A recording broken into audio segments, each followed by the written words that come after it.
Dawning has an all-new decorated tower full of gifts, snow. Along with that, on Amanda's side, she's got bounties with the return of Sparrow Racing. So Sparrow Racing has 2 new tracks. We have a track on Earth, and we have a track on Mercury. We also have the tracks from last year coming back. So during the Dawning event, Amanda's going to have daily bounties for you to go and increase your rep with her by doing Sparrow Racing. The big news about Sparrow Racing this year is post-Dawning, it's going to be moved into private matches. So Sparrow Racing now all year round.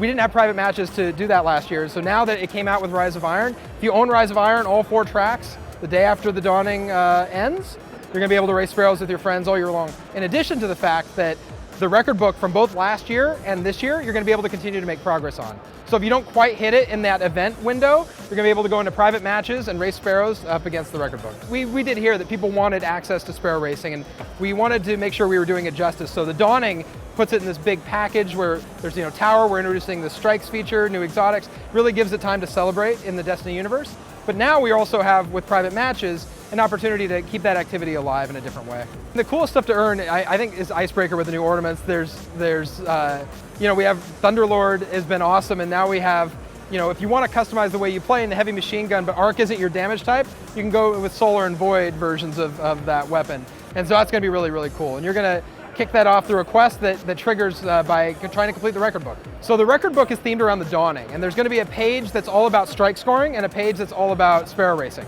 So by completing aspects of that record book, it's going to trigger, in the trailer, I don't know if you saw that there's gifts. So there's some very large gifts, and those are done by doing the record book. You're going to get some quests that come out of that, and that's going to kick you on your journey to get those exotics. During the event, it's going to all pivot through the gift, and then after that, it's going to pivot through directly the record book. So on the 13th, for anyone who owns Rise of Iron, you're going to just see that record book pop up in that new UI screen on the Progress tab with the 2 pages for it, and then that's going to continue past the event. So some of the stuff that interacts with the presents during the event is going to pull back into the record book, so you can continue to make that progress and get those items. So we brought back Icebreaker not because of the ice. I mean, one of the things that we looked at, we started doing this Rise of Iron and Galahorn, but it actually is true. Part of the discussion was Icebreaker, winter event, like you're trying to have those things reinforce each other, and so that is part of why. And also, in addition to the fact that, as I'm sure you're aware, people really love Icebreaker and wanted to come back. So we were excited to, you're always looking for those opportunities where it feels organic, and this one felt pretty good. So strike scoring is something we have been really excited about, and we wanted to debut it when we brought some more strike content in. So with the Dawning, we're going to debut bringing back the Nexus Strike with some Siva combatants in all of these, Will of Crota, and the Shadow Thief. So we're going to start seeing the Siva combatants in more of these strikes. If you played Rise of Iron and you saw Sepix in the Fogoth strike, you're going to see some of that. It gives you a sense of kind of what you're going to expect when you dip into these. And there are quests about completing them.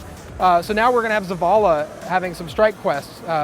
And so that has the strike scoring element to it. And strike scoring is really team-based. I mean, we took what we did in Prison of Elders where in April, where there was some scoring aspects there.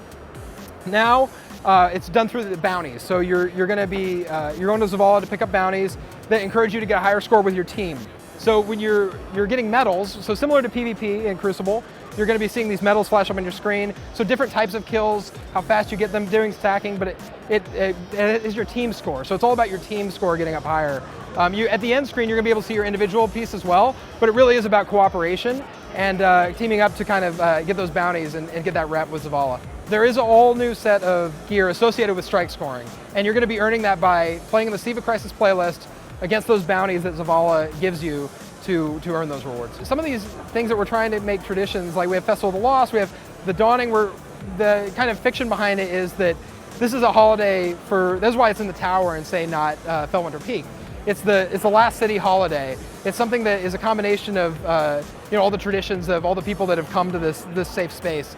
And so you're in the tower, you're not just going to see snow, you're going to see decorations and iconography associated with what this holiday is about. So there's a lot of new stuff from Tess. I mean, Tess has new ornaments. We also have a kiosk.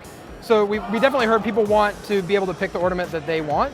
So now next to the store, you're going to be able to go and pick directly buy the ornament or purchase the ornament with silver that you would like. Well, the studio is hard at work on Destiny stuff. As far as when we're going to talk about anything, who's to say? The future is bright and mysterious, and we're all really excited about what we're doing.